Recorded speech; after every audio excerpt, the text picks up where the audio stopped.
રજુભાઈ મારો જિલ્લો છે જામનગર, ગામ નવા ગામ છે. હવે આમાં ખૂબ મોટો બધો લાભ થયો છે. એમાં ધન્યવાદ તો નીલમબેનને અપાય. કારણ કે એની ઘરે અમને નાસ્તો કરવા કેટલા ફોન કર્યા તો અમે નાસ્તો કરવા ગયા. 10 વખત ફોન કર્યા છે. હું આજે આવી પછી એક દિવસ દાદા આજ તો જઈએ. એ નાસ્તો કરાવ્યો તેથી મને બધું એને કીધું કે પેલા આ પીવાનું, પેલા આ પીવાનું, પેલા આ ખાવાનું, બધું જે મને આપ્યું. અને પછી એને મને કીધું કે દાદા તમે ચા ના પીતા. કે એની ઘેરે જતી ગયા તેથી એને ચા મૂકી દીધી. હા અમારા ઘરના જઈએ ચા મૂકી દીધી. હા એ પછી કીધું દાદા તમે ખાવામાં આ બધું કરશો ને તો તમારું શરીર સરળ થઈ જાય.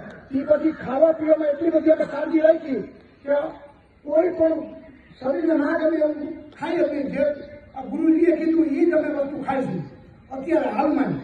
તો અમને ખૂબ મોટો લાભ થયો છે. લાભનો કોઈ પાર જ નથી. તમે કહી શકાય કે નથી શરીરમાંથી કેટલા બધા રોગ હતા એને કહી ના શકાય.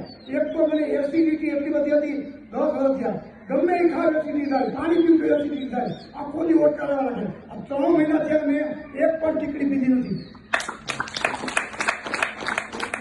અને મને વજન પણ એટલું બધું ઘટ્યું. 13 કિલો મારું વજન પણ ઘટ્યું. સુગર પણ ઘટ્યું.